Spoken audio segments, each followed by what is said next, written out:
Hi ladies and gentleman, I hope you are doing well. तो मैं सत्यम श्रीवास्तव आप सभी का अपने इस छोटे से यूट्यूब चैनल पर स्वागत करता हूं और आशा करता हूं कि आप लोग अच्छे होंगे और आप लोगों की प्रिपरेशन भी अच्छी चल रही होंगी। तो दोस्तों, एक नए टॉपिक के साथ मैं आपके समक्ष एक बार फिर प्रस्तुत हूं, जिसका नाम है योजना मैगजीन समरी एंड एनालिसिस। दोस्तों, ठीक है, जैसा कि हम पहले भी ये एनालिसिस करते हुए आ रहे थे, आज हम यहाँ पे मार्च 2025 मंथ की हम लोग यहाँ पर योजना जो हमारी मैगजीन आती है उसको हम लोग यहाँ पर डिस्कस करेंगे और एनालिसिस करेंगे आपके एग्जाम के पॉइंट ऑफ व्यू से। दोस्तों, ठीक है, तो दोस्तों आपको करना क्या है, सबसे पहले क्लास स्टार्ट होने से पहले दो चार बातें जो हैं इम्पोर्टेंट, वो मैं आपको यहाँ पर नोट डाउन करा देता हूँ। सबसे पहले, ये जो मैगजीन है वो मार्च मंथ की है, ये अप्रैल आपका ये महीना चल रहा है। जस्ट इसके बाद आपको अप्रैल मंथ की समरी एंड एनालिसिस आपको मिल जाएगा, ठीक है। और ये कोर्स दोस्तों हिंदी में है, हिंदी इंग्लिश दोनों मीडियम के जो भी स्टूडेंट्स हैं वो इसे ले सकते हैं, कोई दिक्कत यहाँ पर नहीं होने वाली है। अब इसी पे एक बात ये करते हैं कि हमें योजना मैगजीन क्यों पढ़नी चाहिए। दोस्तों, ठीक है, तो पहली चीज, इसके जो टारगेट ऑडियंस होंगे वो हमारे यूपीएससी के, साथ ही साथ पीसीएस के, ठीक है, ये हमारे टारगेट ऑडियंस होंगे। जो भी इसकी प्रिपरेशन कर रहे हैं उन सभी बच्चों के लिए ये टॉपिक इम्पोर्टेंट रहेगा। इसी के साथ साथ इसमें आपको आपका जो पीटी, ठीक है, यानी कि आपका जो प्रीलिम्स बेस्ड कुछ क्वेश्चन आपको मिलेंगे वो भी हम लोग यहाँ पर डिस्कस करेंगे। साथ ही साथ मेंस के आंसर, जो आंसर राइटिंग है उसमें भी ये टॉपिक आपको ये क्या करेगा, हेल्पफुल करेगा। दोस्तों, ठीक है, तो ये दो चार बातें आपको इंपॉर्टेंट रखनी है कि हमें योजना मैगजीन क्यों पढ़नी है। दोस्तों, ठीक है, चलते हैं आगे बढ़ते हैं। तो पहले चैप्टर से हम लोग स्टार्ट करते हैं। दोस्तों, पहला ही चैप्टर हमारा क्या है, रोड मैप फॉर विकसित भारत एट द रेट 2047। दोस्तों, ठीक है, तो समझेंगे, ठीक है, घबराइएगा नहीं। मैंने इस टॉपिक को बहुत इजी बनाया है। क्या बनाया है, बहुत इजी बनाया है। जब आप योजना मैगजीन को पढ़ते हो दोस्तों, तो एक प्रकार से होता है कि आप बोर होने लगते हो, आपको इंटरेस्ट नहीं आता है, आपको रुचि नहीं मिलती है। तो मैंने इस क्लास को पीपीटी के माध्यम से ऐसा मैंने बनाया है कि आपका जो रुचि है वो इस योजना मैगजीन में लग सके और चीजें आपको अच्छे से डिलीवर हो सके। योजना मैगजीन में सारी चीजें इंपॉर्टेंट नहीं होती है कि हमें पेज टू पेज हमें पढ़ना रहता है, ऐसा हमें नहीं करना है। उसमें से हमारे एग्जाम के लिए जो भी इंपॉर्टेंट टॉपिक होते हैं, जो कंटेंट होता है, वो मैंने इस क्लास में आप सभी के लिए लेकर आया हूँ, ठीक है। तो ये चीजें कुछ थी जो मैंने क्लास स्टार्ट होने से पहले समझाना मैंने जरूरी समझा। और इसी के साथ साथ आप लाइक शेयर एंड सब्सक्राइब करना चैनल को मत भूलिएगा, क्योंकि योजना का एनालिसिस, कुरुक्षेत्र का analysis, down to earth magazine, जितने भी मैगजीन करंट अफेयर से रिलेटेड टॉपिक्स है यहाँ पर कवर किए जाएंगे और जाते रहेंगे। दोस्तों, ठीक है, तो पहले चैप्टर की हम लोग शुरुआत करते हैं। पहला चैप्टर जो हमारा है वो रोड मैप फॉर विकसित भारत एट द रेट 2047। अब ये विकसित भारत है क्या दोस्तों, ठीक है, ये जो शुरू किया गया है विकसित भारत 2047 तक, ये आखिर ये ट्रेंड है क्या दोस्तों, ठीक है। तो 2047 तक 2047 तक विकसित राष्ट्र बनने के भारत के सपने को पूरा करने के लिए रणनीतिक सुधारों, मजबूत आर्थिक नीतियों और सतत विकास मॉडल की आवश्यकता है। दोस्तों, हमारी गवर्नमेंट का टारगेट क्या है। दोस्तों, हमारी गवर्नमेंट का टारगेट क्या है कि हमें भारत को, यानी कि इंडिया को, दोस्तों इंडिया को 2047 तक, ठीक है, 2025 चल रहा है ना, 2047 तक हमें इंडिया को क्या करना है, हमें इंडिया को क्या करना है, विकसित राष्ट्र बनाना है दोस्तों। क्या करना है? विकसित राष्ट्र बनाना है दोस्तों, यानी कि डेवलप कंट्री यहाँ पर हमें बनाना है भारत को। अभी भारत क्या है? अभी भारत जो है वो डेवलपिंग कंट्री में आता है दोस्तों। भारत क्या है? अभी विकासशील देशों में अभी आता है।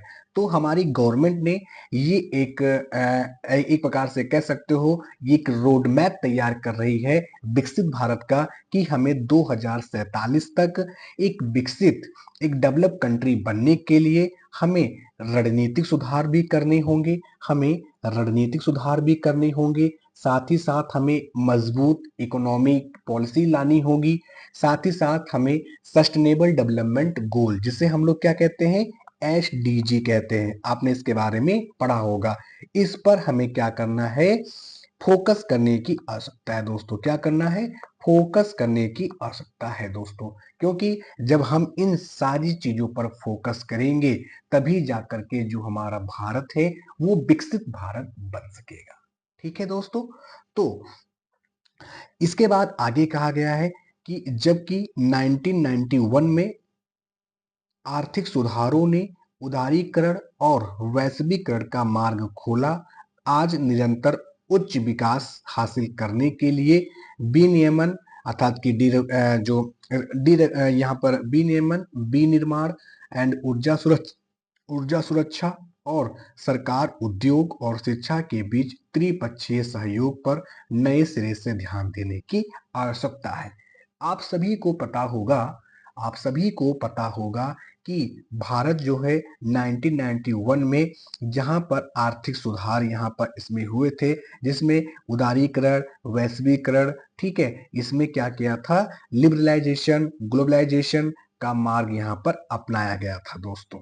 ठीक है, उसी को ध्यान में रखते हुए, उसी पर ध्यान में रखते हुए हमें फिर से इन सारी चीजों पर हमें ध्यान देना है दोस्तों। ठीक है, तो मैं आशा करता हूं कि ये जो पॉइंट है ये आपको समझ में आ गया होगा दोस्तों। ठीक है, तो ये विकसित भारत। आगे चलते हैं। ठीक है, अब इसी में दोस्तों, इसी चैप्टर 1 में ही कुछ यहाँ पर सारी चीजें, कुछ अच्छी अच्छी चीजें दी गई हैं जो मैंने आप लोगों के लिए लेकर यहाँ पर आया हूँ। ठीक है, इसमें कहा गया है D regulation for economy growth दोस्तों। तो यहाँ पर हमें जो हमारी इकोनॉमिक ग्रोथ है उसका विनियमन यहाँ पर करने के लिए क्या क्या है, तो हमें डीरेगुलेशन की क्यों आवश्यकता है? हमें इकोनॉमिक ग्रोथ की डीरेगुलेशन करने की हमें क्यों आवश्यकता पड़ी? क्योंकि अत्यधिक विनियमन अनुपालन लागत को बढ़ाते हैं, नवाचार को रोकते हैं और व्यापार विस्तार को धीमा करते हैं दोस्तों। तो जो हमारा यहाँ पर जो हमारा डीरेगुलेशन है, तो ये क्या करते हैं यहाँ पर कि विनियमन अनुपालन जो है वो यहाँ पर लागत को पहली चीज तो बढ़ा देते हैं, साथ ही साथ नवाचार को रोक देते हैं और साथ ही साथ व्यापार विस्तार को भी ये धीमा कर देते हैं। विनियामक ढांचे को सरल बनाकर भारत उद्यमशीलता को बढ़ावा दे सकता है, निवेश को आकर्षित कर सकता है और शासन दक्षता को बढ़ा सकता है। जब हम इकोनॉमिक ग्रोथ को क्या करेंगे, यहाँ पर जब हम रेगुलेट कर देते हैं तो क्या होता है, वो एक सीमा के अंदर सिमट कर ही रह जाता है। लेकिन जब हम इसका विकेंद्रीकरण करते हैं इकोनॉमिक ग्रोथ का, तो यहाँ पर इससे क्या होता है कि हमें इसमें निवेश, इस सबसे हमें यहाँ पर निवेश आकर्षित हम करते हैं, साथ ही साथ इसमें जो गवर्नेंस की जो इफिशियंसी है वो भी यहाँ पर बढ़ जाती है। तो इसीलिए यहाँ पर हमें डीरेगुलेशन यहाँ पर करना होता है।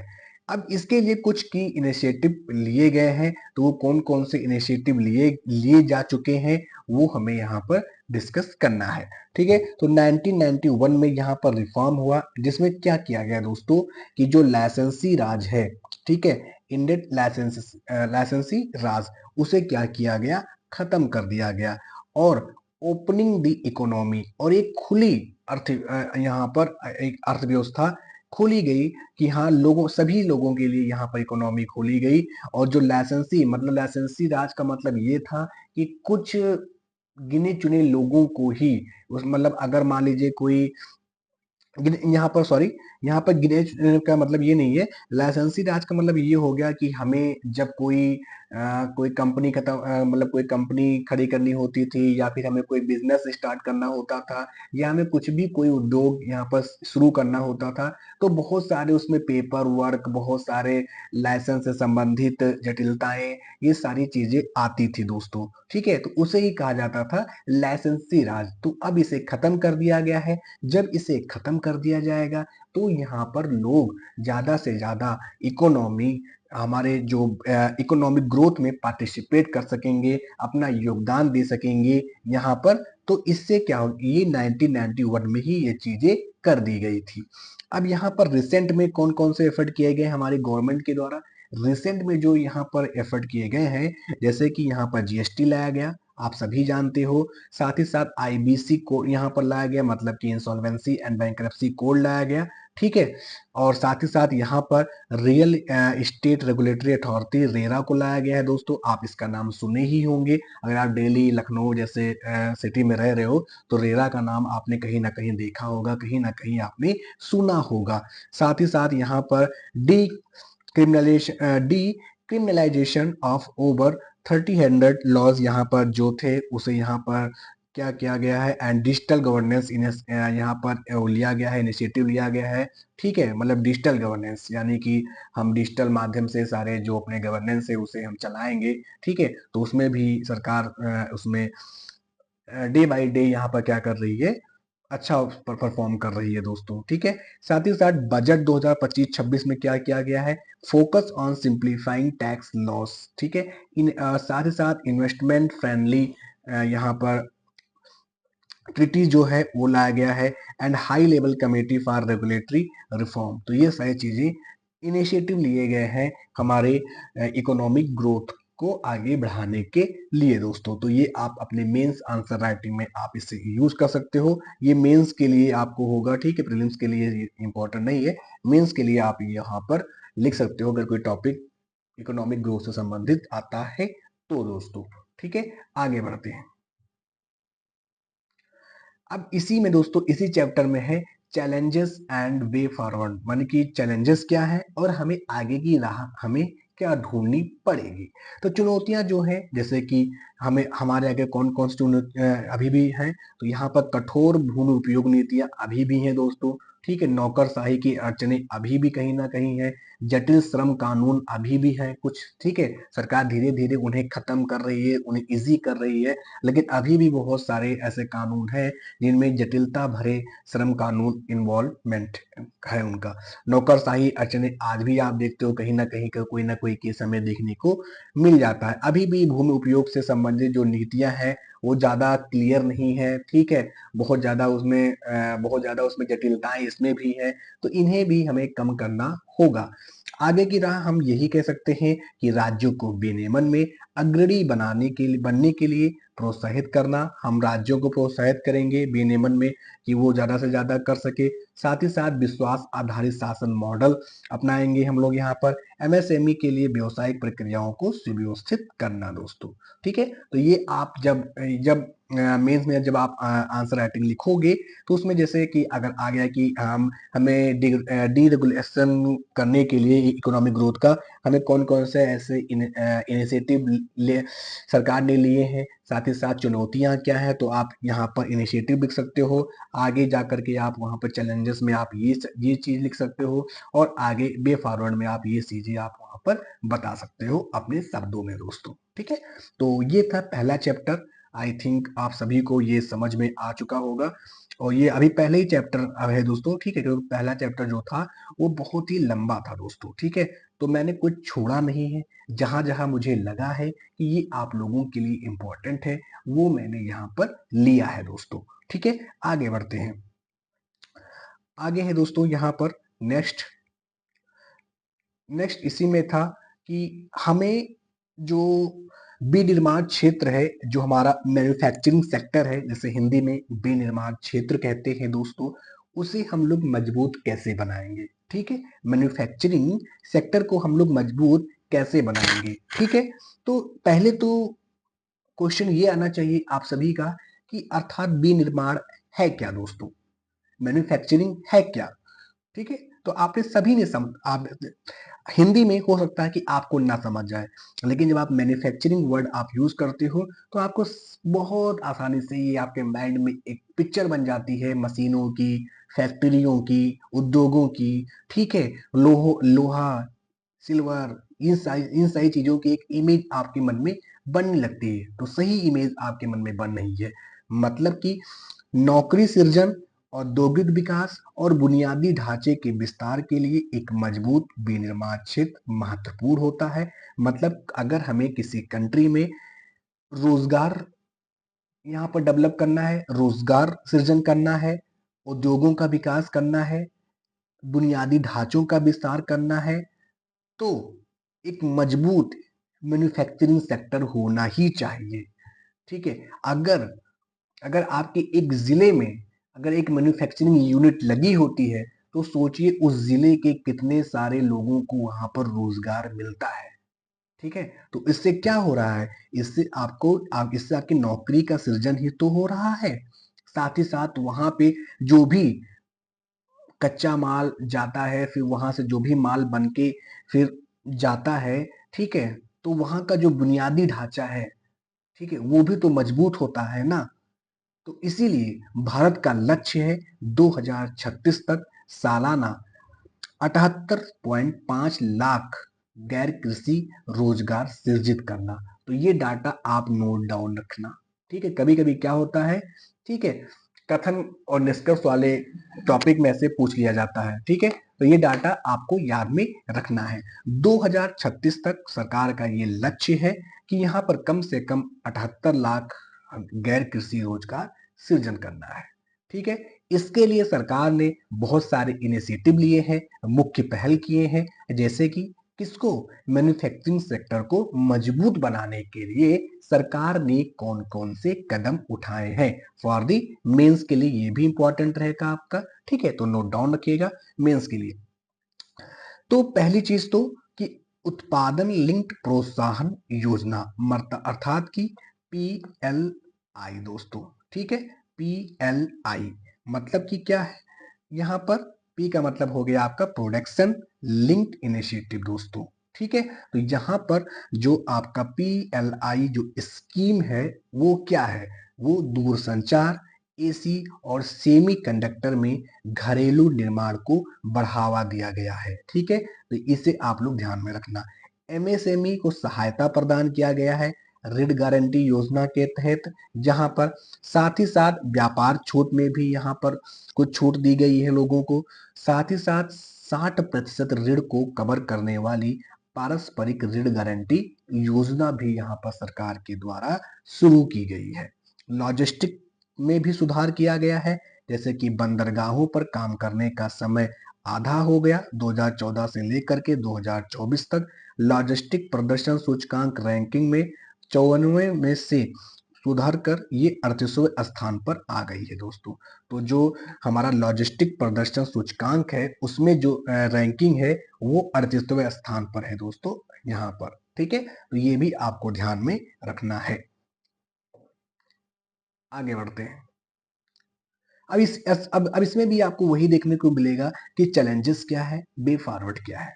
मतलब कि यहाँ पर आपको कौन कौन से चैलेंजेस फेस करने पड़ेंगे अगर आप मैन्युफैक्चरिंग सेक्टर को मतलब अब इसमें है।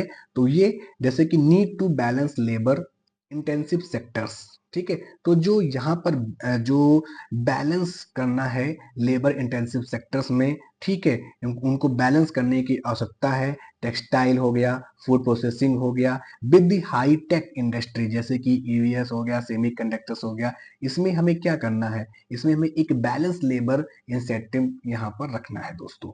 बे फॉरवर्ड में आप क्या कर सकते हो कि बिल्ड ये स्ट्रॉन्ग एसएमई इकोसिस्टम करना है हमें। ठीक है, जैसे कि जर्मनी का आप यहाँ पर एग्जांपल दे सकते हो। ठीक है, कि हमें जर्मनी में क्या है, वहां पर एक स्ट्रॉन्ग एसएमई इकोसिस्टम है दोस्तों वहां पर। ठीक है, जर्मनी में।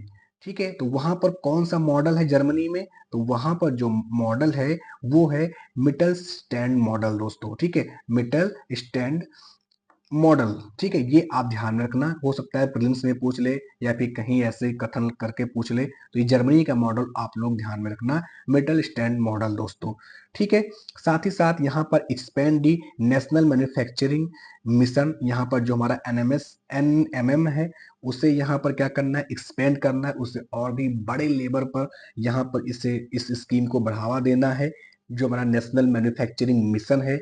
एंड साथ ही साथ इंसेंटिव यहाँ पर क्या करना है, इंसेंटिव जाइज जो global aspiration among Indian entrepreneurs दोस्तों, ठीक है। तो ये चीजें पॉइंट आपको ध्यान में रखना है, ठीक है।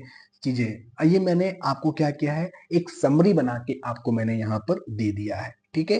तो ये कुछ चीजें आपको ध्यान में रखना है, जैसे कि जर्मनी का मॉडल, अगर हमें मैन्युफैक्चरिंग की अगर हम बात कर रहे हैं तो दोस्तों, ठीक है। नेक्स्ट इसी में टॉपिक था एक, इसी में वो था एनर्जी सिक्योरिटी का टॉपिक दोस्तों, बहुत ही इंपॉर्टेंट टॉपिक है दोस्तों, मोस्ट इंपॉर्टेंट टॉपिक, इसे आप लोग कर दिएगा, ठीक है। बहुत ही इंपॉर्टेंट टॉपिक है ये। तो एनर्जी सिक्योरिटी में क्या क्या चीजें हैं और ये क्यों क्यों इंपॉर्टेंट है, वो सारी चीजें हमें यहाँ पर पढ़ना है दोस्तों, ठीक है। तो सबसे पहले ही बात कर लेते हैं, अर्थात कि हमें एनर्जी सिक्योरिटी की जरूरत है ही क्यों, ठीक है ही क्यों। तो औद्योगिकरण के लिए विश्वसनीय और सस्ती ऊर्जा मौलिक है, मतलब कि अगर हमें औद्योगिकरण करना है, अगर हमें औद्योगिकरण करना है, उसके लिए हमें एक विश्वसनीय और सस्ती ऊर्जा की जरूरत है दोस्तों, ठीक है। हम बहुत ज्यादा हम बहुत ज्यादा क्या हो सकता है, जीवाश्म ईंधनों पर निर्भर नहीं रह सकते हैं। अगर हमें एक लॉन्ग टर्म डेवलप कंट्री बनाने को लेकर चलना है, तो हमें यही यही सस्ती ऊर्जा पर हमें ध्यान देना होगा। जीवाश्म ईंधन से दूर, जल्दबाजी में बदलाव से आर्थिक अस्थिरता को जोखिम हो सकता है, जैसा कि यूरोप में देखा गया है, ठीक है। अब एनर्जी सिक्योरिटी के लिए कौन कौन से ऐसी इनिशिएटिव लिए गए हैं हमारे गवर्नमेंट के द्वारा, उसे भी हमें पढ़ना जरूरी है। तो परमाणु ऊर्जा विस्तार किया गया है, ठीक है, पहली चीज तो, जिसमें कि निजी क्षेत्र की जो भागीदारी के माध्यम से 2047 तक 100 गीगावाट का लक्ष्य रखा गया है। ये बहुत सारे सॉरी गाइस, ठीक है, ये बहुत सारे एग्जाम में ये पूछा जा चुका है, और ये क्वेश्चन आए दिन आता ही रहता है कि सरकार का कितना लक्ष्य है, ठीक है, ऊर्जा परमाणु ऊर्जा को विस्तार करने का, ठीक है। तो ये डाटा आप थोड़ा सा ध्यान में रखना कि 2047 तक 100 गीगावाट का लक्ष्य यहाँ पर हमारी सरकार ने रखा है। नवीकरणीय ऊर्जा विकास, PLI के तहत, अभी जो आपने पहले पढ़ा था, PLI के तहत सौर पीवी, बैटरी भंडारण और ईवी अपनाने के लिए प्रोत्साहन किया जा रहा है। आपके भी जिले में आपने सुना होगा सौर पीवी लाइट, बैटरी भंडार के बारे में, ईवी अपनाने के लिए प्रचार हो रहे हैं। आपके घरों में सोलर पैनल लगाने के लिए सरकार आपको प्रोत्साहन दे रही है, ठीक है, आपने सुना होगा। साथ ही साथ यहाँ पर है, 1 सेकंड गैस, सॉरी, ठीक है, मांग पक्ष प्रबंधन। तो मांग पक्ष प्रबंधन जो है, डिमांड साइड मैनेजमेंट, ये क्या है, तो मतलब कि लाइफ यानी कि पर्यावरण के लिए जीवन शैली, परिपत्र अर्थव्यवस्था मॉडल और सार्वजनिक परिवहन नेटवर्क का विस्तार को बढ़ावा देना। मतलब कि इसमें क्या है, डिमांड, जो हमारा डिमांड साइड मैनेजमेंट होता है, मतलब कि हमें डिमांड कितनी है दोस्तों, ठीक है, हमें हमारा डिमांड, मांग और पक्ष कितना है, उसको एक मैनेजमेंट करना। ये नहीं कि हाँ हमारी जरूरत है, मतलब हमारी जरूरत है इतनी, लेकिन हम इस इतना एरिया कवर कर रहे हैं, सॉरी गाइस, चलिए ठीक है, ठीक है। तो यहाँ पर क्या है कि हमारी जरूरत तो है इतनी, लेकिन हम खपत कर रहे हैं इतना ज्यादा, तो इसी को क्या करना है, मैनेज करना है। तो इसे हम कहते हैं डिमांड साइड मैनेजमेंट। इसके लिए हमें हमारे पर्यावरण की जो हमारी जीवन शैली है उसे सुधारना है, साथ ही साथ परिपत्र अर्थव्यवस्था मॉडल भी अपनाना है, सार्वजनिक परिवहन नेटवर्क यानी कि जो आप आजकल देख नहीं रहे हो कि एक घर में 2-2 कार, एक घर में 3-3 कार, एक घर में 4-4 कार भी है। तो उससे बचने के लिए हमें सार्वजनिक परिवहन का जो नेटवर्क है उसे और भी ज्यादा मजबूत करना है शरण में। ठीक है, इसमें भी अब जो चैलेंजेस है वो हम देख लेते हैं। तो इसमें क्या, जो सबसे पहला जो चैलेंज आ रहा है वो है हाई बैटरी स्टोरेज कॉस्ट दोस्तों। ठीक है, हमारे यहाँ यही सबसे हम जब हम आज के हम इस अगर प्रेजेंट टाइम में देखें तो सबसे जो बड़ी समस्या है वो बैटरी स्टोरेज कॉस्ट की ही है दोस्तों। ठीक है, साथ ही साथ यहाँ पर जो रिलायंस ऑन क्रिटिकल मिनरल्स जो है, ठीक है, साथ ही साथ यहाँ पर लिमिटेड इंटरनेशनल क्लाइमेट फाइनेंस। बे फॉरवर्ड में आप क्या कर सकते हो कि बे फॉरवर्ड में हमें यही करना है कि हमें सबसे ज्यादा क्या करना है, हमारे सौर ऊर्जा, पवन ऊर्जा, इन सारी ऊर्जाओं पर ही हमें ज्यादा फोकस करना है दोस्तों। हमें क्या करना है, जो फॉसिल फ्यूल है उसे यहाँ पर कम करना है, फॉसिल फ्यूल को। ठीक है, तभी जा करके एक हमारी इकोनॉमिक में यहाँ पर क्या होगी, स्टेबिलिटी आएगी। साथ ही साथ यहाँ पर वो हमारी जो डेवलप का जो हमने यहाँ पर लक्ष्य रखा है उसमें भी हम कहीं ना कहीं एक तीव्र गति से आगे बढ़ सकेंगे दोस्तों। ठीक है, तो ये थोड़ा सा है, आप देखिएगा। ठीक है, मैंने यहाँ पर फोटो भी लगा दिया है कि आप बोर ना हो। सबसे इंपॉर्टेंट चीज है कि आप बोर ना महसूस करें दोस्तों। ठीक है, आगे बढ़ते हैं। आप चैप्टर 1 हमारा यहाँ पर समाप्त होता है, चैप्टर 2 यहाँ पर हमारा शुरू होता है। तो अभी तक अगर आपको अच्छा लगा तो सबसे इंपॉर्टेंट चीज है, आपको क्या करना है, आपको सब्सक्राइब करना है, लाइक करना है और कमेंट में बताना है जो चीज आपको नहीं समझ में आया है, आप नीचे लिखिएगा, आपको उसका रिप्लाई जरूर दिया जाएगा। ठीक है, आगे बढ़ते हैं। चैप्टर 2 हमारा यहाँ पर शुरू हो गया है, वो है यहाँ पर फिजिकल फेडरलिज्म इन इंडिया। अब ये क्या है, ये कौन सी बला है, ये भी थोड़ा सा हम लोग यहाँ पर देख ले रहे हैं। तो यहाँ पर हमारे बजट में कहा गया, जो हमारा केंद्रीय बजट था 2025-26, उसमें कहा गया कि सरकार में सहकारी राजकोषीय संघवाद, ये इसकी मीनिंग है जो कि हिंदी में बहुत टफ है, आप इंग्लिश में ही याद रखना।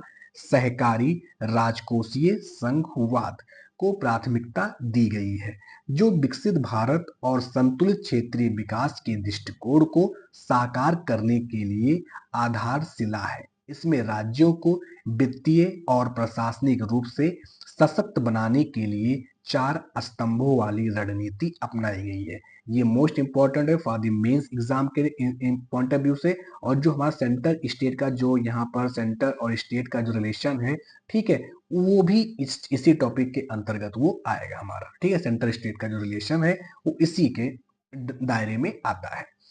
तो जो हमारा फिजिकल फेडरलिज्म वो है क्या, तो फिजिकल फेडरलिज्म का मतलब ही होता है कि हमें राज्यों को क्या करना है, एक प्रकार से क्या करना है, वित्तीय और प्रशासनिक रूप से उन्हें सशक्त बनाना है।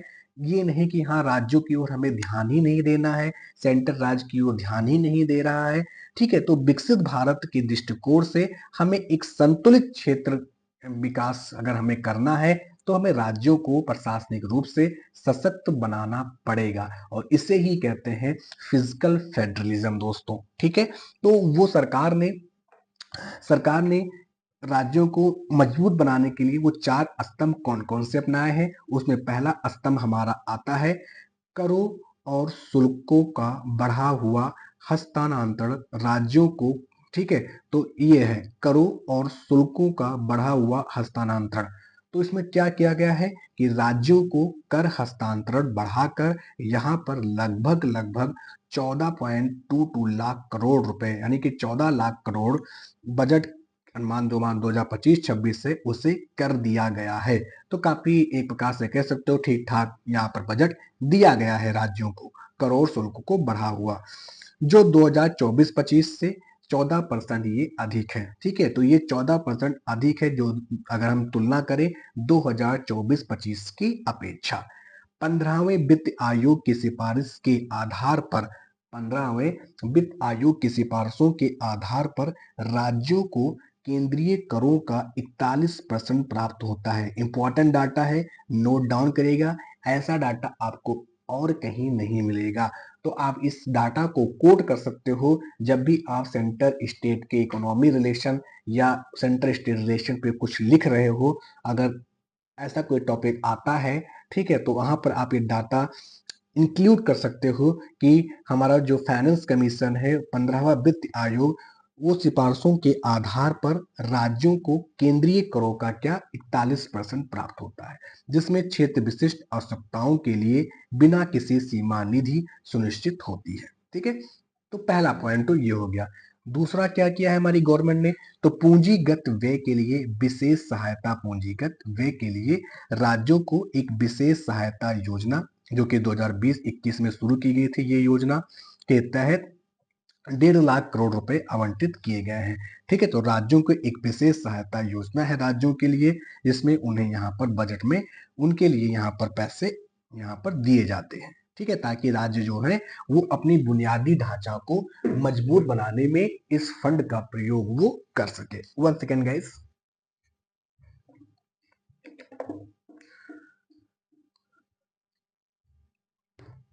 एक सेकंड आप लोग रुकेगा, मैं थोड़ा पानी पी लेता हूँ। ठीक है, तब तक आप बताइएगा कि आपको कौन सा टॉपिक नहीं समझ में आया, नीचे कमेंट बॉक्स में बताइएगा।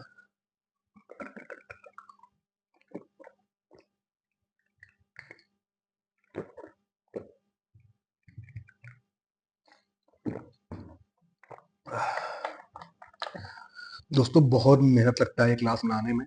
ठीक है, क्योंकि योजना मैगजीन ऐसी है ना कि बहुत सारे दूर दराज गांव में नहीं पहुंच पाती है, और अगर पहुंच भी पाती है ना तो वो इतना बोरिंग टाइप का होता है कि बच्चों से पढ़ना छोड़ ही देते हैं। तो मैंने इसीलिए इसको बहुत सिंपल लैंग्वेज में मैं आपको समझा रहा हूँ हर चीजें। ठीक है, तो आगे बढ़ते हैं। नेक्स्ट हमारा है, इसी में है ठीक है, चलिए। हाँ, हमने क्या देखा, हाँ ये तीसरा पॉइंट है। अब तक हमने क्या देखा, 2 पॉइंट देखे कि राज्यों को कौन कौन सी यहाँ पर सरकार ने राज्यों को कौन कौन सी रणनीति अपनाई है। तो एक दो पॉइंट हमने देखा, तीसरा पॉइंट हमारा ये है। ठीक है, यहाँ पर है higher grants in aid for centrally sponsored scheme.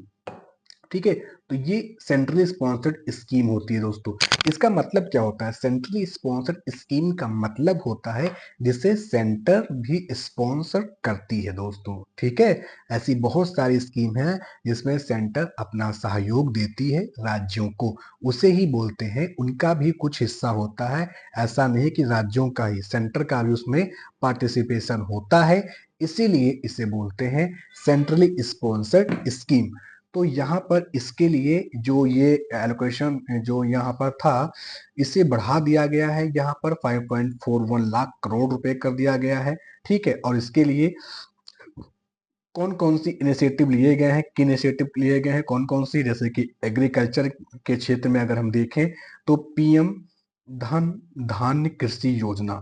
ठीक है, पीएम धन धान्य कृषि योजना यहाँ पर शुरू किया गया है 100 डिस्ट्रिक्ट में। ठीक है, साथ ही साथ मिशन फॉर आत्मनिर्भर भारत इन पल्सेस, यानी कि दालों में आत्मनिर्भरता पाने के लिए, काटन में एंड प्रोडक्टिविटी मिशन शुरू किया गया है, and vegetable fruit supply chain. अब दोस्तों एक बार मैं यहाँ पर रुक के आपको अच्छे से समझा दे रहा हूँ। ठीक है, मैंने आपसे अभी जब क्लास स्टार्ट होने से पहले मैंने बताया था आपको कि ये जो योजना एनालिसिस है, ये आपके पीटी के यानी कि प्रीलिम्स के पॉइंट ऑफ व्यू से भी इंपॉर्टेंट है। अब ये सारा कंटेंट जो मैं अभी आपको बताने जा रहा हूं, ये पहले भी यूपीएससी पीसीएस में पूछे गए हैं और आगे भी पूछे जाएंगे दोस्तों, क्योंकि ये इस बार बजट में भी था, सर्वे में भी था और योजना मैगजीन में भी है, तो इसके चांसेस ज्यादा बन जाते हैं। ठीक है, तो इसीलिए मैं आपको सारी चीज कवर कराते हुए चल रहा हूं। ठीक है, तो एग्रीकल्चर के सेक्टर में पीएम धन धान्य कृषि योजना 100 डिस्ट्रिक्ट में शुरू किया गया है। आत्म मिशन फॉर आत्मनिर्भरता। किसमें? मिशन फॉर आत्मनिर्भरता इंपॉर्टेंट है दोस्तों। मिशन फॉर आत्मनिर्भरता जो है वो पल्सेस में, कॉटन में शुरू किया गया है। ठीक है। एंड वेजिटेबल का जो फ्रूट चैन है उसे और भी ज्यादा आगे बढ़ाने के लिए मिशन फॉर आत्मनिर्भरता शुरू किया गया है। इंपॉर्टेंट है। नेक्स्ट है रूरल डेवलपमेंट के लिए, तो जल जीवन मिशन को यहाँ पर बढ़ा दिया गया है 2028 तक दोस्तों। ठीक है। इंपॉर्टेंट स्कीम है, आगे डिस्कस करेंगे, घबराइएगा नहीं। योजना मैगजीन में क्या हुआ, आपको बस ये दे दिया गया जल जीवन मिशन। योजना मैगजीन में ये नहीं बताया गया कि जल जीवन मिशन क्या है। तो ये क्लास लेने का फायदा यही है कि इसमें हर एक बिंदु पर अलग से मैं कंटेंट आपको दे रहा हूं, समझा रहा हूं दोस्तों। ठीक है। जिससे कि क्या होगा, साथ ही साथ rural prosperity and resilience programme शुरू किया गया है फॉर द स्किल डेवलपमेंट के लिए। अर्बन डेवलपमेंट के लिए क्या किया जा रहा है, तो अर्बन चैलेंज एक फंड बनाया गया है 1 लाख करोड़ रुपए का। पीएम यहाँ पर स्वनिधि, पीएम स्वनिधि को एक्सपेंस किया, मतलब इसे बढ़ाया गया है, एक्सपेंशन किया गया है। And social security for gig workers के लिए यहाँ भी किया गया है। गिग वर्कर्स क्या होते हैं, आगे हम लोग डिस्कस करेंगे। एजुकेशन की अगर हम बात करें तो यहाँ पर 50,000 अटल टिंकरिंग लैब बनाया गया है। ठीक है। भारत नेट कनेक्टिविटी को शुरू किया गया है स्कूल्स में भी। ठीक है। साथ ही साथ एआई सेंटर फॉर एक्सीलेंस किया गया है। ठीक है। तो अटल टिंकरिंग जो टिंकरिंग लैब है, ठीक है, ये सभी स्कूलों में यहाँ पर एक प्रकार से स्थापित किया जा रहा है। साथ ही साथ और किसके माध्यम से, भारत नेट कनेक्टिविटी के माध्यम से दोस्तों। ठीक है। तो अब ये हमारी जिम्मेदारी हो जा रही है कि अब हम इन सारी चीजों को एक थोड़ा सा अच्छे से समझे दोस्तों। तो चलते हैं, समझते हैं, क्लास आप लोगों के लिए ही है। ठीक है। चलिए, पीएम धन धान्य कृषि योजना इंपॉर्टेंट है, मैं यहाँ पर लिख दूं। ठीक है। प्रीलिम्स के लिए, ठीक है, प्रीलिम्स के लिए इंपॉर्टेंट है। ठीक है, आने वाले प्रीलिम्स के लिए। तो पीएम धन धान्य कृषि योजना, तो कृषि उत्पादकता, फसल विविधीकरण और सिंचाई और भंडारण बुनियादी ढांचों को मजबूत बनाने के लिए बनाई गई एक व्यापारिक कृषि विकास योजना है, जो कि कृषि एवं किसान कल्याण मंत्रालय इसे रन करती है। मंत्रालय जरूर याद रखना। ठीक है। जी, और जो इसकी जो क्रियान्वयन एजेंसी है, जो वर्क फोर्स जो एजेंसी है इसकी, वो है नाबार्ड है दोस्तों। ठीक है, नाबार्ड, तो ये नाम आप ध्यान में रखना, नाबार्ड। ठीक है। इसका उद्देश्य क्या था, तो इसका उद्देश्य ये है कि चिन्हित जिलों में फसल की पैदावार और भूमि उपयोग में सुधार करना, साथ ही साथ टिकाऊ खेती को बढ़ावा दे सकना, पर्यावरण अनुकूल कृषि तकनीकों को प्रोत्साहन कर सके, फसल उपरांत उनके बुनियादी ढांचों को मजबूत करना, पंचायत स्तर पर, ब्लॉक स्तर पर, मतलब भंडारण की सुविधा उन्हें मिल सके। ऐसा ना हो कि उन्होंने अनाज तो उगा लिया लेकिन उसके स्टोरेज के पास उनकी व्यवस्था ही नहीं है और वो अनाज ऐसे ही सड़ गल रहा है। तो ये पंचायत स्तर पर, आपकी फेवरेट वेब सीरीज का नाम भी पंचायत है। पंचायत, नेक्स्ट पंचायत आने वाली है दोस्तों। ठीक है। कमेंट में करिएगा किस मंथ में आ रही है, किस ईयर में आ रही है। ब्लॉक स्तर पर भंडार की सुविधाएं की जाएंगी। सिंचाई सुविधाओं में भी वृद्धि करना इस पीएम धन धान्य कृषि योजना का उद्देश्य है दोस्तों। ठीक है। कृषि ऋण तक, यहाँ पर कृषि ऋण तक पहुंच में सुधार करना। ठीक है। दीर्घकालिक और अल्पकालिक कृषि ऋण उपलब्धता सुगम बनाना भी पीएम धन धान्य कृषि योजना का लक्ष्य है। ठीक है। तो ये इस स्कीम के बारे में मैंने आपको बताया। अब थोड़ा सा जान लेते हैं जल जीवन मिशन के बारे में। जल जीवन मिशन क्या है, तो ये स्कीम 2019 में शुरू की गई है और 2028 तक अब इसे बढ़ा दिया गया। अभी हम लोग आगे देखे थे, तो 2019 में शुरू की गई इस योजना में 2024 तक कार्यात्मक घरेलू नल कनेक्शन के माध्यम से प्रत्येक ग्रामीण परिवार को प्रति व्यक्ति प्रतिदिन 55 लीटर पानी की आपूर्ति की परिकल्पना की गई है। तो अभी तक ये स्कीम 2024 तक थी, लेकिन अब इसे 2028 तक बढ़ा दिया गया है। जल जीवन मिशन के माध्यम से ही हर घर में जल की व्यवस्था, हर घर में नल, हर घर में जल की व्यवस्था की गई है। ठीक है। साथ ही साथ यहाँ पर एक जन आंदोलन बनना चाहिए इसे, और ये जल शक्ति मंत्रालय के तहत काम करता है। कौन से मंत्रालय है? जल शक्ति मंत्रालय, जल शक्ति मंत्रालय। और यहाँ पर आप पढ़ सकते हो, पीआईबी से मैंने इससे लिया है, ठीक है, पीपीटी। और ये जो मैं फोटो लगाता हूँ, ये केवल चित्र देखने के लिए नहीं लगाता हूँ, बल्कि आप लोग इससे समझ सकते हो अच्छे से। नेक्स्ट स्कीम जो हमने पढ़ा था वो था क्या?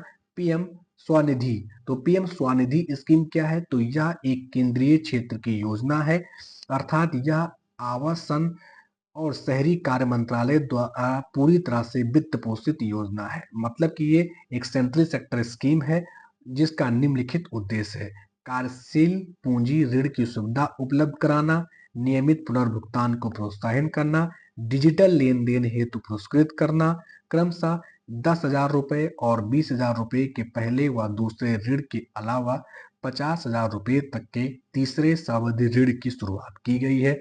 यह ऋण तो बेसिकली ये है क्या कि एक प्रकार से पीएम स्वनिधि एक प्रकार से कार्यशील पूंजी ऋण व्यवस्था है। मतलब अगर किसी को यहाँ पर ऋण की आवश्यकता है, ठीक है, छोटे यहाँ पर 10,000, 20,000, 50,000, ठीक है, उस लेवल पर, तो वो ये इसके लिए ये एक प्लेटफॉर्म तैयार किया गया है, पीएम स्वनिधि योजना दोस्तों। ठीक है, तो मैं आशा करता हूँ कि आपको अच्छा लगा होगा। तो दोस्तों, यहाँ पर एक बार फिर से करते हैं, अगर आपको पसंद आया है तो क्या करना है? आपको लाइक करना है, ठीक है, लाइक करना है। साथ ही साथ आपको क्या करना है? सब्सक्राइब करना है एंड कमेंट करना है। ठीक है, आगे बढ़ते हैं, ज्यादा नहीं। चैप्टर 3 दोस्तों, अभी तक हमने चैप्टर 1, चैप्टर 2 क्लियर कर लिया है। अब हम चैप्टर 3 पर आ चुके हैं। तो यूनियन बजट 2025-26 में कुछ की टैक्स रिफॉर्म किए गए हैं, तो उन्हें हम थोड़ा सा यहाँ पर पढ़ेंगे कि वो कौन कौन से ऐसे रिफॉर्म है। तो the union budget 2025-26 introduce several tax reform aim to simplifying complaints and reduce taxpayer burden and fostering economic growth दोस्तों। तो अभी 2025-26 के बजट में टैक्स रिफॉर्म यहाँ पर का सब जो है वो उपयोग किया गया, जिसका उद्देश्य ये है, हमें टैक्स रिफॉर्म क्यों करना है? ताकि हम जो कंप्लायंस है जो उसे सिंप्लीफाई कर चुके हैं यहाँ पर। साथ ही साथ यहाँ पर जो टैक्स पेयर का जो बर्डन है उसे हम लोग कम कर सके, यानी कि जो उनके ऊपर बर्डन रहता है कि यहाँ ऐसा है ऐसा है ऐसा है, उसे हम लोग कम कर सके। एंड साथ ही साथ हम क्या कर सके, एक तीव्र गति से यहाँ पर फॉस्टरिंग इकोनॉमिक ग्रोथ को हम लोग बढ़ावा दे सके। तो मेजर टैक्स रिफॉर्म यहाँ पर किए गए हैं, जैसे कि रिलीफ दिया गया है मिडिल क्लास लोगों के। मैंने आपको बजट वाले सेक्शन में भी मैंने पढ़ाया था कि यहाँ पर पर्सनल इनकम टैक्स जो स्लैब्स है उसे यहाँ पर रीस्ट्रक्चर किया गया है। Reduce tax liability for those earning up to 12 lakh per annum, यहाँ पर 12 लाख रुपए पर एनम की जिनकी यहाँ पर सैलरी है, यहाँ पर जो इनकम है, नॉट सैलरी, ठीक है, इनकम है, उन्हें यहाँ पर राहत दी गई है। ठीक है, पर्सनल इनकम टैक्स यहाँ से उसमें। साथ ही साथ यहाँ पर क्या किया गया है, एक इजियर टैक्स कंप्लायंस यहाँ पर लाया गया है, जिसके अंतर्गत क्या किया गया है, अपडेट किया गया है आईटीआर फाइलिंग डेडलाइन को 24 मंथ से बढ़ा करके 28 मंथ कर दिया गया है। अब अपनी आप जो आईटीआर जो आप भरते हो ना, अगर आपने बिजनेस या फिर आप जॉब में हो, ठीक है, अगर आप जॉब में हो या फिर, तो आपको जो आईटीआर फाइल करना होता है, वो पहले जो उसकी ड्यू जो थी वो 24 मंथ का था, ठीक है, लेकिन अब इसे बढ़ा करके 48 मंथ कर दिया गया है। ठीक है, तो 1 साल का पूरा यहाँ पर आपको क्या किया गया है, दिया गया है ज्यादा समय। ठीक है, साथ ही साथ यहाँ पर और क्या किया गया है, तो यहाँ पर टीडीएस टीसीएस में भी यहाँ पर कुछ रिफॉर्म किए गए हैं। ठीक है, तो ये आप ये सब पढ़ सकते हो, ये सब मैंने आपको बजट में पढ़ाया है दोस्तों। ठीक है, इसीलिए आपको मैंने ये सब बजट में मैंने आपको पढ़ाया है। ठीक है, साथ ही साथ no criminal liability for TCS payment delay, ठीक है, तो इसे भी यहाँ पर इंश्योर किया गया है। ठीक है, तो आगे बढ़ते हैं, और चीजें क्या की गई हैं वो भी समझ लेते हैं थोड़ा सा। हाँ, तो चैप्टर 3 में इतना ही था। चैप्टर 3 को मैंने क्या किया कि कुछ इसमें क्या था कि हाँ, कुछ आर्टिकल्स थे जो कि मैं आपको बता दूंगा ठीक है, वो कैसे क्या क्या थे वो आर्टिकल्स वो बता दूंगा अभी मैं। वो फाइनेंस कमीशन से आर्टिकल 280 था, और ये अगर आप योजना मैगजीन आप देखोगे तो आई थिंक 1 सेकेंड में आपको बता दूं। वो मैंने यहाँ पर इंक्लूड नहीं किया था, बट 1 सेकेंड मैं आपको बता दे रहा हूँ।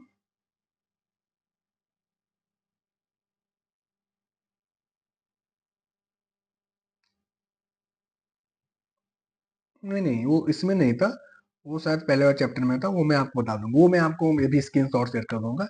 आर्टिकल्स थे, ठीक है, आर्टिकल 280 और ये करके, तो वो मैं आपको बता दूंगा अभी।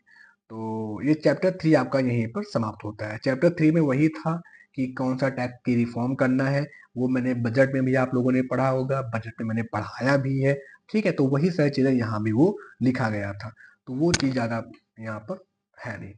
ठीक है, अब चैप्टर 4 में है कि ग्रीन बजटिंग इन इंडिया दोस्तों। तो ग्रीन बजट यहाँ पर दोस्तों क्या होता है ग्रीन बजट। तो जैसा कि आप लोग ये प्यारी सी इमेज देख रहे होंगे ग्रीन कलर का, आपको समझ में आ रहा होगा कि ग्रीन बजट का मतलब है हमारे कुछ इन्वायरमेंट के लिए, हमारे कुछ क्लाइमेट चेंज के लिए, हमारे कुछ पेड़ पौधों के लिए। ठीक है, तो उसे ही हम लोग क्या कहते हैं, ग्रीन बजट कहते हैं। मतलब जब हमारा बजट प्रस्तुत होता है तो हमारे इन्वायरमेंट एंड इकोलॉजी के लिए क्या क्या किया जा रहा है, कौन से नए इनिशिएटिव लिए गए हैं, अगर उनको ज़्यादा फोकस में ध्यान में रखते हुए कुछ नए इनिशिएटिव या उनको और ज़्यादा कुछ जो फंड है वो और ज़्यादा बढ़ा कर दिए जाते हैं, तब जा करके हम उसे क्या कहते हैं, एक ग्रीन बजट कहते हैं दोस्तों। ठीक है, तो वही चीज हम लोग यहाँ पर पढ़ रहे हैं। तो दी यूनियन बजट 2025-26 यहाँ पर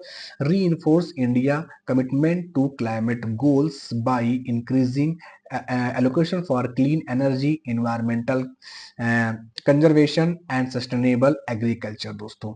तो इन्वायरमेंट, तो जब इसे यहाँ पर क्या किया गया, इसे इन्फोर्स किया गया, री किया गया, तो इसमें इस बजट में कमिटमेंट किया गया, यहाँ पर कमिटमेंट किया गया है कि जो हमारा गोल है, यहाँ पर क्लाइमेट गोल है, वो हम उसे इंक्रीज करेंगे। साथ किसके साथ, क्लीन एनर्जी के साथ, इन्वायरमेंटल कंजर्वेशन के साथ, साथ ही साथ सस्टेनेबल एग्रीकल्चर के साथ। The budget emphasise solar energy expansion, जो एक्सपेंशन है जो मैंने अभी आपको पीछे पढ़ाया सोलर एनर्जी के बारे में। इलेक्ट्रिक मोबिलिटी है, मतलब कि जो आपकी ये जो ओला उबर जो चल रहा है, ठीक है, उसको और ज्यादा यहाँ पर बढ़ा दे चुके। Circular economy and green hydrogen to drive India India transition towards a low carbon economy दोस्तों। ठीक है, तो हमें एक प्रकार से क्या बनाना है, लो कार्बन इकोनॉमी। ये सारे सब बहुत अच्छे हैं, बहुत हाई क्वालिटी के ये वर्ड हैं, तो इससे आप लोग यूज कर सकते हो। जैसे क्लाइमेट गोल्स हो गया, ठीक है, लो कार्बन इकोनॉमी क्या होता है ये पूछ सकते हैं आपको, तो ये हो गया। ठीक है, तो ये थोड़ा सा आपको ध्यान में रखना है अगर आप यूपीएससी की प्रिपरेशन कर रहे हो तो। अब यहाँ पर कुछ इनिशिएटिव लिए गए हैं, कुछ की टेक अवे लिए गए हैं, तो वो कौन कौन से, वो भी थोड़ा सा हम लोग ध्यान में कर लेते हैं। ठीक है, तो India progress in climate commitment दोस्तों। तो reduced carbon intensity by 36 sorry gas, 1 second.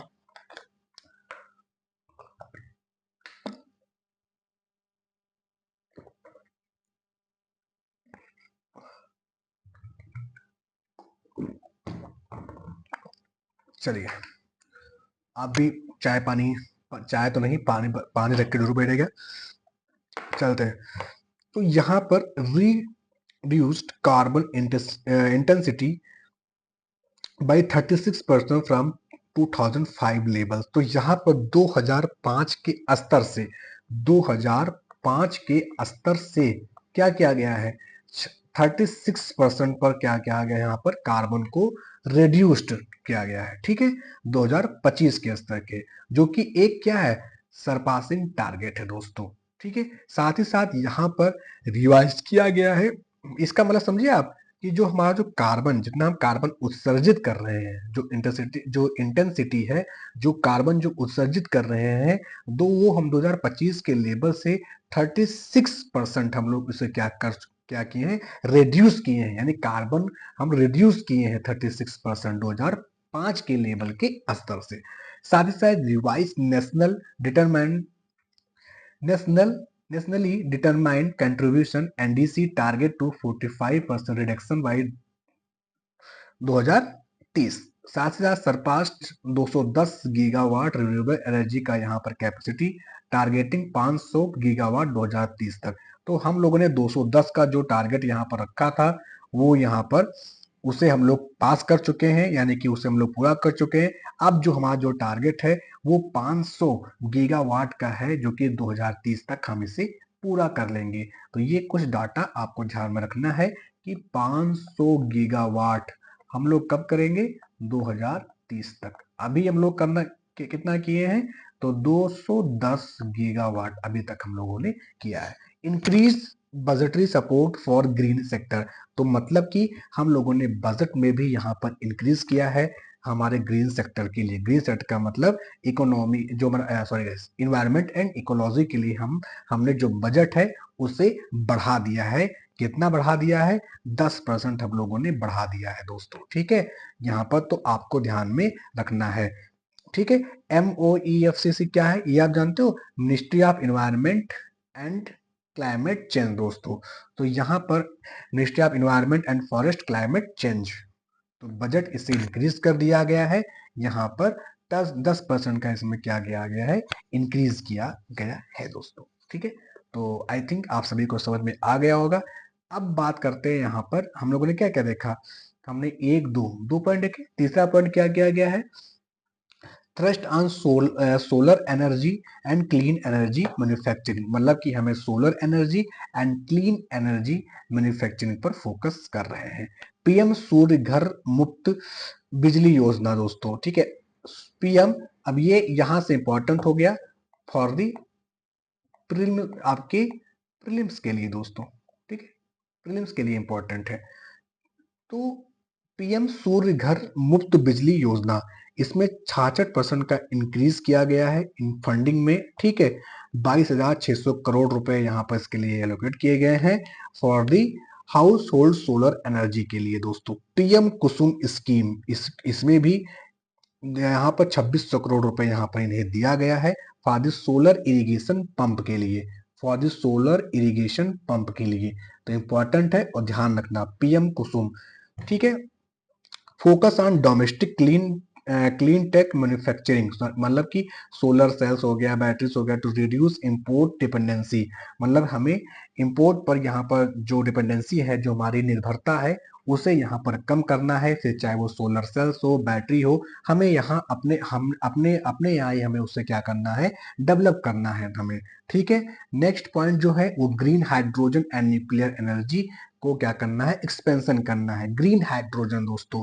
ठीक है, तो ये थोड़ा सा आपको ध्यान में रखना है। ग्रीन हाइड्रोजन मिशन जो हमारा है, ग्रीन हाइड्रोजन मिशन जो है, उसे यहाँ पर जो बजट में डबल कर दिया गया है, 600 करोड़ रुपए कर दिया गया है, डीकार्बोनाइज हैवी इंडस्ट्री दोस्तों। ठीक है, न्यूक्लियर मिशन के लिए यहाँ पर जो 2000 जो स्पेन न्यूक्लियर जो कैपेसिटी है वो 100 गीगावाट हमें करना है 2047 तक दोस्तों।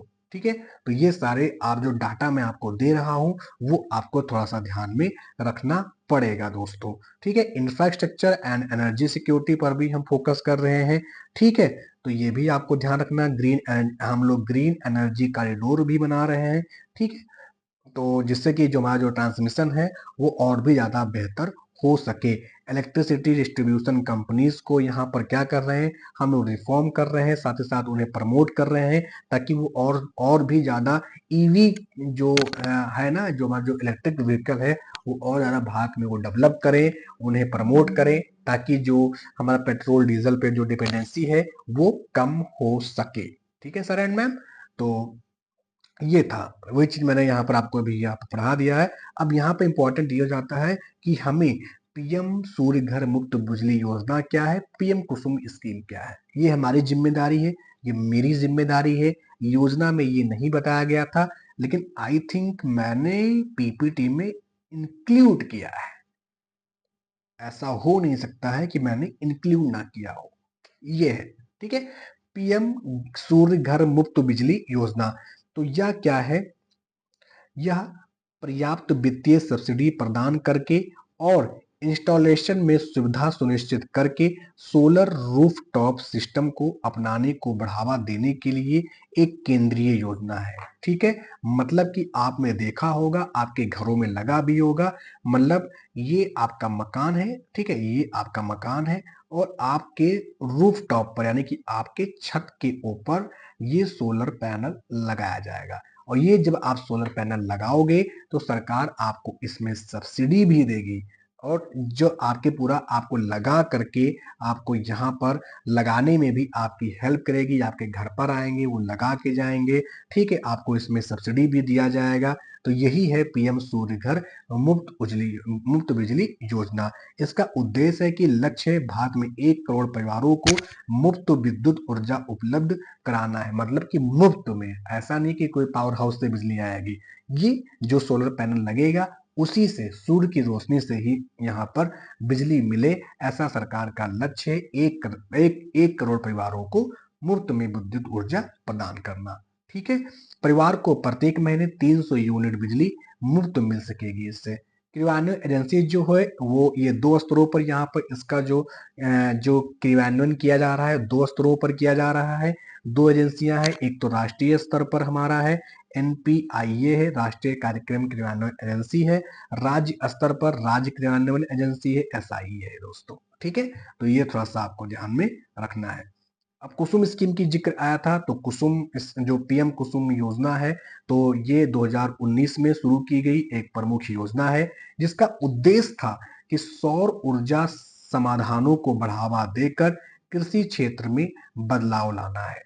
यह मांग संचालित दृष्टिकोण पर कार्य करती है। विभिन्न राज्यों और केंद्र शासित प्रदेशों से प्राप्त मांगों के आधार पर क्षमताओं का आवंटन किया जाता है, मतलब जितनी मांग होगी उसके अकॉर्डिंग ही ये जो सोलर पैनल है वो वहां पर लगाए जाते हैं दोस्तों। ठीक है, तो ये इंपॉर्टेंट है।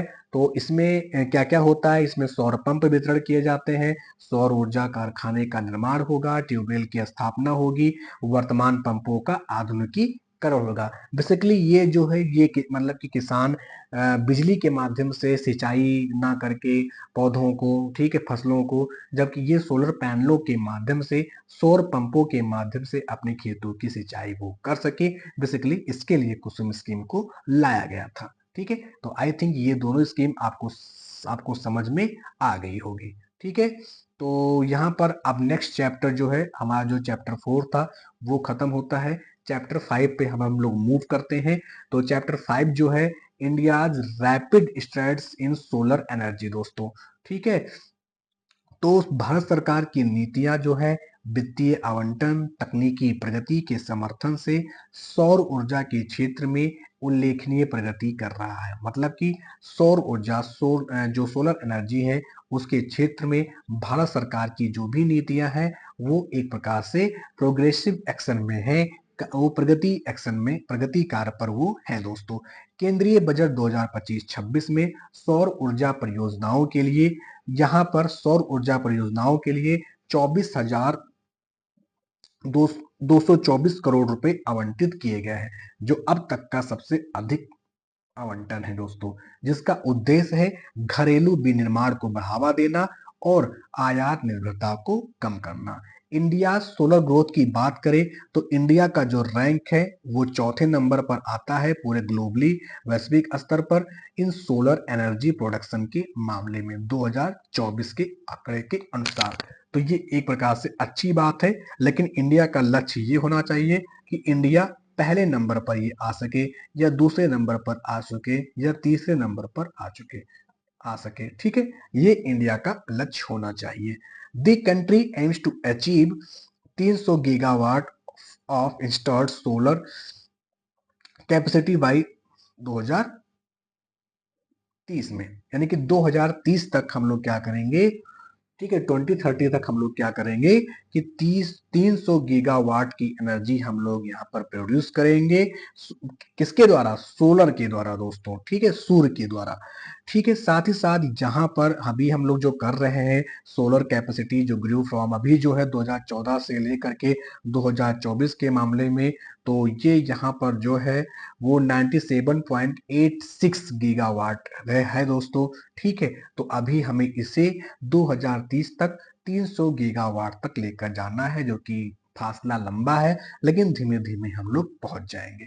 ठीक है, गवर्नमेंट ने इसके लिए कौन कौन से इनिशिएटिव लिए हैं, तो ये अभी हम लोग ने पहले देख ही लिया था कि प्रधानमंत्री सूर्य घर मुफ्त बिजली योजना, कुसुम योजना, ठीक है, और साथ ही साथ यहाँ पर प्रोडक्शन लिंक्ड इंसेंटिव, ठीक है, पीएलआई स्कीम, तो ये सारी चीजें मैंने आपको बता दी थी पहले ही। आई थिंक ये सारी चीजें आपको क्लियर हो गया होगा। नेक्स्ट है चैप्टर 6 दोस्तों। ये छोटे छोटे चैप्टर थे। चैप्टर 1 चैप्टर 2 लंबे थे, लेकिन बाकी सब छोटे छोटे चैप्टर थे। अब है दोस्तों यहाँ पर जेंडर बजटिंग इन इंडिया दोस्तों। अब जैसे ही आपने सुना जेंडर बजट, तो जेंडर बजट का मतलब क्या होता है? जेंडर बजट का मतलब ही होता है ये हमारा तराजू है, यहाँ पर ये एक पलड़ा यहाँ पर है, ये एक पलड़ा यहाँ पर है दोस्तों, ये हमारा फीमेल हो गए, ये हमारे मेल हो गए। ठीक है, तो जेंडर बजट की हम लोग बात करने वाले हैं। तो जेंडर बजटिंग का मतलब, जिससे हम लोग जीबी के नाम से भी जानते हैं, तो जेंडर बजटिंग का उद्देश्य होता है राजकोषीय नीतियों में लैंगिक दृष्टिकोण को एकत्रित करके सामान संसाधन आवंटन सुनिश्चित करना है। भारत में 2005-6 में शुरू की गई यह योजना महिला सशक्तिकरण और समावेशी विकास को मजबूत करती है। जेंडर बजट 2025-26 इस पहल के प्रति सरकार की निरंतर प्रतिबद्धता को दर्शाता है। जेंडर बजटिंग को यहाँ पर समझना, जेंडर बजटिंग का मतलब महिलाओं के लिए अलग से बजट बनाना नहीं है। तो जेंडर बजटिंग का मतलब आप ये नहीं समझ लेना कि महिलाओं के लिए कोई अलग सा बजट बनाया जा रहा है, बल्कि जो बजट प्रस्तुत किया जाता है उसी बजट में ही लैंगिक दृष्टिकोण से राजकोषीय आवंटन का विश्लेषण करना शामिल है, ताकि यह सुनिश्चित किया जा सके कि नीतियां, कार्यक्रम और व्यय लैंगिक समानता को बढ़ावा दे। इसका उद्देश्य महिलाओं की जरूरतों के समग्र आर्थिक नियोजन प्रक्रिया में एकीकृत करके लैंगिक असमानताओं को पाटना है। मतलब कि क्या हुआ कि एक प्रकार से ऐसी स्कीमें लानी है, ऐसी सारी चीजें वर्क करनी है जो महिलाओं के हित में हो, जो महिलाओं के विकास में योगदान दे सके दोस्तों। उसे ही हम लोग क्या कहते हैं? जेंडर बजट कहते हैं। क्या कहते हैं? जेंडर बजट कहते हैं।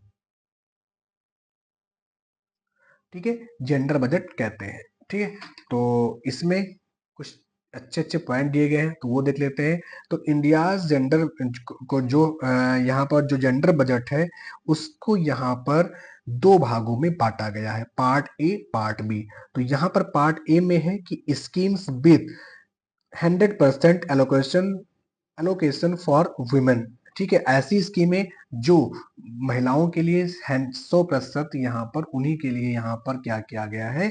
एलोकेट किया गया है। बी है scheme where at least 30% of fund are allocated for women oriented programme. तो 30% ऐसे मतलब 30% जो फंड है वो ऐसी प्रोग्राम्स में यहाँ पर दिए गए हैं जिसका संबंध जो है वो महिलाओं से है, वो वुमेन ओरिएंटेड प्रोग्राम से है। ठीक है, तो जो की हाइलाइट्स ऑफ जेंडर बजट 2025-26 में हम देख लेते हैं एक प्रकार से। तो यहाँ पर जो 25-26 का जो हमारा बजट है उसमें यहाँ पर 2.36 लाख करोड़ रुपए यहाँ पर किए गए, 7% इसमें इंक्रीज किया गया है पहले की तुलना में, यानी 7% और यहाँ पर बढ़ाया गया है। साथ ही साथ यहाँ पर क्या किया गया है? हाँ, और यहाँ पर पहला अब हमें जो इम्पोर्टेंट है वो यहाँ पर पहला है कि increase allocation for women centric scheme, जैसे कि सक्षम आंगनवाड़ी एंड पोषण 2.0 है। इसके लिए यहाँ पर दोस्तों आपको डाटा इंपॉर्टेंट नहीं है कि यहाँ इतने रुपए, ये नहीं पूछा जाएगा। ठीक है, लेकिन आप मैं ये जो बता रहा हूँ कि सक्षम आंगनबाड़ी एंड पोषण 2.0 क्या है, तो ये बेसिकली किसके लिए है, इनहेंस करने के लिए मैटरनल एंड चाइल्ड न्यूट्रिशन, यानी कि जो मैटरनल यानी कि जो माँ होती है उनके और जो बच्चे होते हैं उनके पोषण स्तर को मजबूत बनाया जा सके, उसके लिए सक्षम आंगनबाड़ी और पोषण 2.0 को शुरू किया गया है। नेक्स्ट है प्रधानमंत्री मातृ वंदना योजना, इसके लिए यहाँ पर 3,630 करोड़ रुपए का सपोर्ट किया गया for the pregnant and lactating mothers के लिए। तो ये जो हमारी जो महिलाएं होती जिनको ये पैसे दे जाते हैं, ठीक है, यहाँ पर किस मतलब जब वो प्रेग्नेंट होती है उनके, ठीक है, तो फिर उनको उनके पोषण स्तर को मजबूत बनाने के लिए यहाँ पर कुछ उनको वित्तीय सहायता दी जाती है प्रधानमंत्री मातृत्व वंदना योजना के तहत। बेटी बचाओ बेटी पढ़ाओ स्कीम बीबीबीपी, इसके लिए भी यहाँ पर promote girl child education and welfare दोस्तों, ठीक है, तो ये इंपॉर्टेंट है। नेशनल रूरल हेल्थ मिशन यहाँ पर शुरू किया गया for the improving health care service for women, ठीक है, तो ये सारी चीजें इंपॉर्टेंट है जो कि आपको ध्यान में रखना है। Expansion of gender responsive policies, यानी कि जो जेंडर रिस्पॉन्सिव पॉलिसीज है उसको यहाँ पर बढ़ाया गया है, जैसे कि बहुत सारी स्कीम है, ministry of skill development and entrepreneurship, जो इनकी जो स्कीम्स होती है ट्रेनिंग होती है उसमें भी यहाँ पर जो वुमेन है उनको यहाँ पर प्राथमिकता दी जा रही है, उन पर फोकस किया जा रहा है, ठीक है, उनको वर्क प्लेस की जहाँ पर वो काम कर रही है, जहाँ पर उनको काम करने का मौका दिया गया है वहाँ पर कैसा इन्वायरमेंट है, ठीक है, कैसा आसपास का वातावरण है, ठीक है, ऑफिस में कैसा उनका बिहेवियर है, इन सारी चीजों पर भी हमारी जो गवर्नमेंट है ministry of labour and employment है वो यहाँ पर ध्यान दे रही है दोस्तों, ठीक है, ताकि उनको कोई दिक्कत ना हो सके, ठीक है। फिर तीसरा है focus on women economic participation, यानी कि महिलाओं का इकोनॉमिक में जो पार्टिसिपेशन है, ठीक है, वो और ज्यादा बढ़ सके, इसके लिए सेल्फ हेल्प ग्रुप भी बनाया गया है, ठीक है, अंडर दी दीनदयाल अंत्योदय योजना के तहत, ठीक है, नेशनल रूरल लिवलीहुड मिशन जिसे हम लोग कहते हैं, ठीक है, जिसे हम लोग कहते हैं डे NRLM भी कहते हैं। मुद्रा योजना शुरू किया गया ताकि अगर कोई महिला है अगर वो अपना बिजनेस शुरू करना चाहती है तो मुद्रा योजना के तहत वो बैंकों से लोन भी ले सकती है दोस्तों, ठीक है।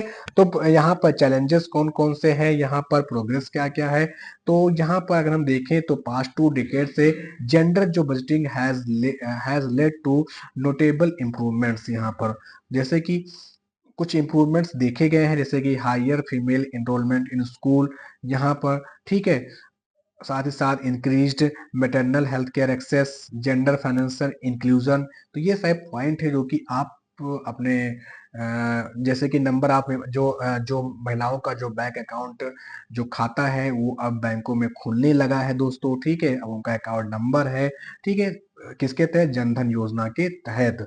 तो अब वो अपनी जो सेविंग है, जो अगर आप उनको कोई बिजनेस करना है तो वो इन बैंकों से लोन भी ले सकती है, अपना बचत इन बैंकों के अपने अकाउंट में जमा भी कर सकती है। तो ये सारी चीजें हैं जो कि कहीं ना कहीं विमेंस के इकोनॉमिक पार्टिसिपेशन को बढ़ाती है दोस्तों।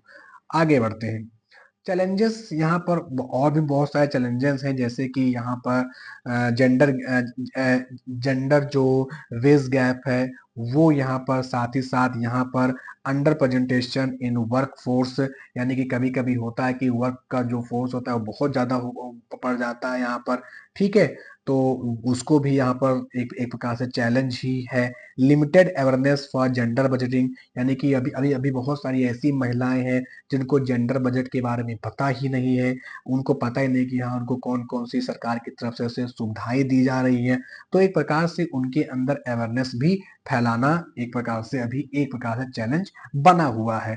अब हम लोग बे फॉरवर्ड में क्या कर सकते हैं, तो बे फॉरवर्ड में हम लोग यही कर सकते हैं कि जैसे कि हमें एक enhanced monitoring and regulation system develop करना है, जैसे कि महिलाओं के प्रति अगर अगर वो कहीं पर काम कर रही हैं, किसी भी ऑफिस में, किसी भी कंपनी में, तो वहाँ का वर्क एनवायरनमेंट कैसा है, ठीक है, वो भी एक प्रकार से उनको मॉनिटर करना, ठीक है, ये भी एक प्रकार सरकार की जिम्मेदारी हो जाती है। स्टेट लेवल जेंडर बजटिंग को भी यहाँ पर लाया जाना चाहिए। कैपेसिटी यहाँ पर बिल्डिंग जो है, यानी कि training policy makers and government officials, ये सारी चीजें जो हैं वो एक फाइनेंशियल प्लानिंग के तहत यहाँ पर की जा सके तो काफी अच्छी होगी। पब्लिक अवेयरनेस यहाँ पर चालू किया जा सके, जैसे कि अभी हमने ऊपर देखा कि यहाँ लिमिटेड अवेयरनेस होती है अभी कुछ लोगों में। तो लैंगिक समानता को आगे बढ़ाने, अब ये हम लोग निष्कर्ष में आप लोग इसे आप लोग लिख सकते हो, ठीक, कंक्लूजन में आप लिख सकते हो कि लैंगिक समानता को आगे बढ़ाने और आर्थिक समावेशिता सुनिश्चित करने में जेंडर बजटिंग एक महत्वपूर्ण भूमिका निभाएगा। जेंडर बजट 2025-26 प्रमुख कल्याणकारी योजनाओं के लिए आवंटन बढ़ाकर महिलाओं को सशक्त बनाने की दिशा में सरकार के प्रयासों को दर्शाता है। हालांकि महत्वपूर्ण प्रगति हुई है, लेकिन लैंगिक संवेदनशील नीतियों में क्रियान्वयन, मूल्यांकन और नवाचार पर निरंतर ध्यान लैंगिक अंतर को पाटने और अधिक समतापूर्ण समाज को बढ़ावा देने के लिए अभी भी हमें कार्य करना है। इसके लिए अभी भी इसकी आवश्यकता हमें है दोस्तों, ठीक है। चैप्टर 7 है दोस्तों, आई थिंक ये लास्ट होगा हमारा, हाँ ये लास्ट ही है, ठीक है।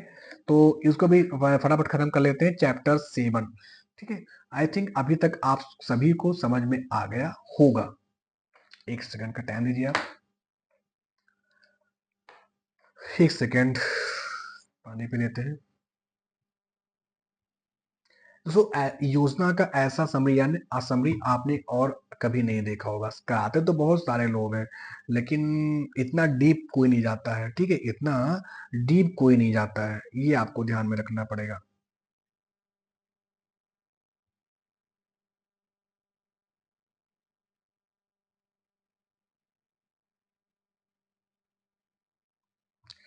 एक सेकंड,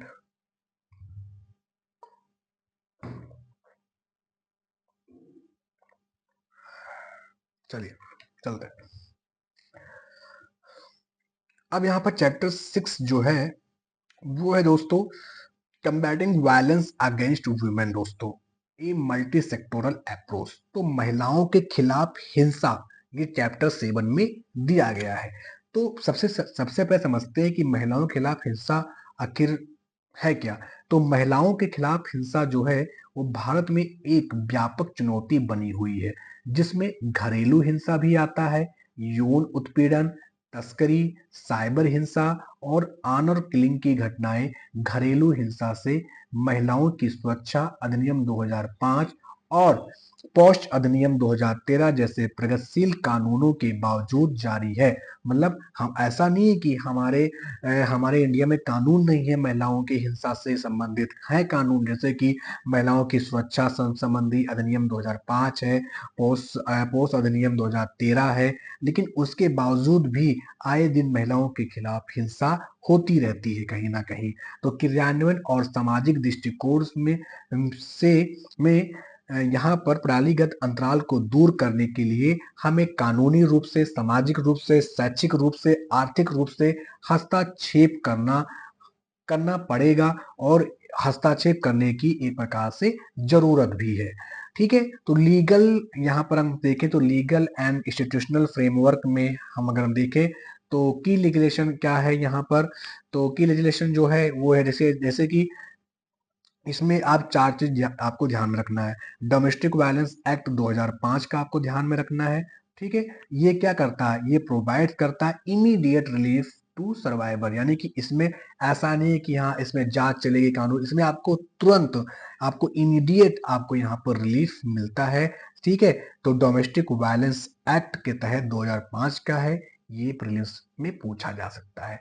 नेक्स्ट है पोस्ट एक्ट 2013 का है, ये मैंडेट करता है internal complaints committee in work place, यानी कि वर्क प्लेस पे अगर आपके साथ यानी यानी महिलाओं के साथ कोई भी दुर्व्यवहार होता है तो उसके तहत पॉक्सो एक्ट 2013 के तहत कार्यवाही की जाएगी।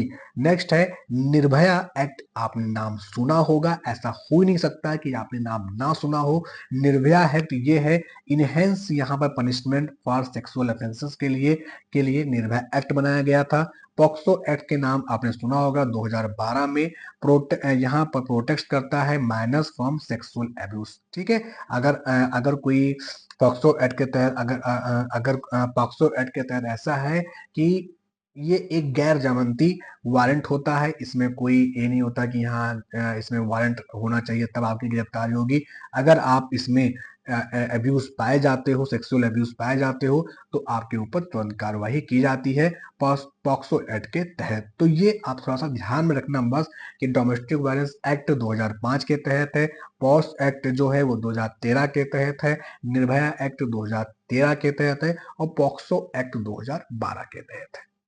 ओके, चैलेंजेस क्या क्या है? तो चैलेंजेस यही अभी भी बना हुआ है, जैसे कि पुअर इन्फोर्समेंट है दोस्तों, डिले इन जस्टिस है, यानी कि जो भी महिलाओं के साथ उत्पीड़न का जो शिकार होती हैं, जब उनका मामला अदालत में जाता है तो 2-2 साल, 3-3 साल, 4-4 साल उनको जस्टिस के लिए वेट करना पड़ता है।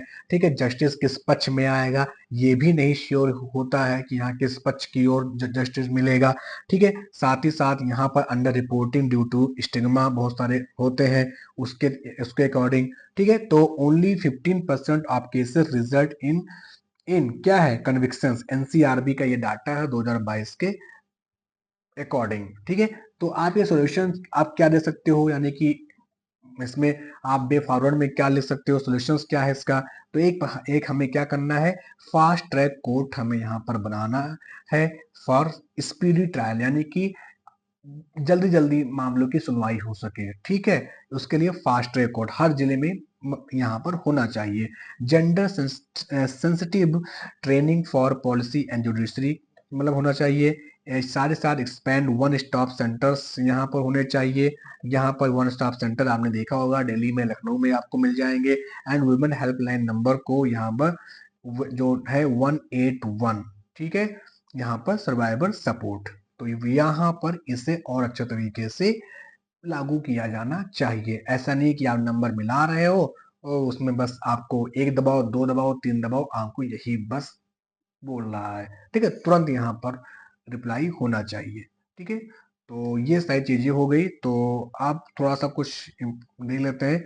हाँ, एक और यहाँ पर कम्युनिटी एंड एजुकेशनल, यहाँ पर इसके बारे में है कि यहाँ महिलाओं को हम लोग कौन कौन से स्तर पर यहाँ पर इंटरवेंशन कर सकते हैं। ठीक है, तो यहाँ पर ग्रास रूट एम्पावरमेंट बहुत जरूरी है, जैसे कि सेल्फ हेल्प ग्रुप उनको यहाँ एसएचजी बना करके, नेबरहुड वॉच प्रोग्राम्स करके हम उनको क्या कर सकते हैं, उन्हें जागरूक बना सकते हैं। ठीक है, लखपति दीदी स्कीम, जैसे कि यहाँ पर लखपति दीदी स्कीम शुरू किया गया था रूरल वुमेन के लिए। यहाँ पर एंटरप्रेन्योरशिप मतलब कि लखपति दीदी के तहत क्या किया गया है कि जो हमारी रूरल की जो महिलाएं हैं उनको एक प्रकार से उनके गांव में ही, उनके कस्बों में ही एक प्रकार से उन्हें रोजगार मुहैया कराना।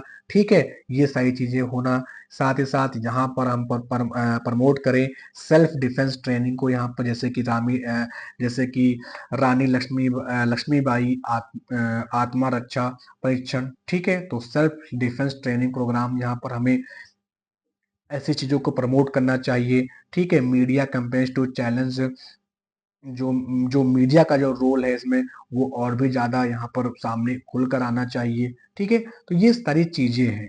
ठीक है, एआई से संबंधित यहाँ पर पॉलिसी और भी ज्यादा उसको मजबूत बनाने की जरूरत है, ये नहीं कि यहाँ उसका दुरुपयोग हो रहा है। ठीक है, तो ये सारी चीजें हैं जो हमें यहाँ पर देखना है। तो आई थिंक ये आपका पूरा 2025 मार्च का मैंने योजना का जो समरी एंड एनालिसिस है वो यहाँ पर मैंने कंप्लीट कर दिया है। आई थिंक मैं आप सभी को समझाने में सक्षम रहा हुआ हूँगा। अगर कहीं थोड़ा बहुत अगर आपको ना समझ में आए, कोई पॉइंट या कोई लाइन आपको नहीं समझ में आई है, आप बेझिझक पूछिएगा नीचे कमेंट बॉक्स में, मैं आपको उसे समझाऊंगा दोस्तों। ठीक है, तो और इसका पीडीएफ आपको नीचे डिस्क्रिप्शन बॉक्स में लिंक मैं दे दूंगा, अगर आपको चाहिए होगा तो मैं आपको सेंड कर दूंगा दोस्तों। ठीक है, तो आशा करता हूं कि आप सभी को ये टॉपिक, ये लेसन अच्छा लगा होगा। तो अगर आपको अच्छा लगा तो आपकी जिम्मेदारी है लाइक करना, शेयर करना और सबसे इंपॉर्टेंट है सब्सक्राइब करना दोस्तों, क्योंकि हमें आपका सपोर्ट जरूरी है, तभी मैं आगे बढ़ सकता हूँ इस चैनल को लेकर के। तो मिलते हैं नेक्स्ट टॉपिक के साथ, यानी कि अप्रैल 2025 की योजना समरी एंड एनालिसिस को लेकर के। तो लाइक शेयर सब्सक्राइब आप लोग करके तभी जाइएगा। मिलते हैं नेक्स्ट टॉपिक के साथ, तब तक के लिए bye bye, see you and thank you.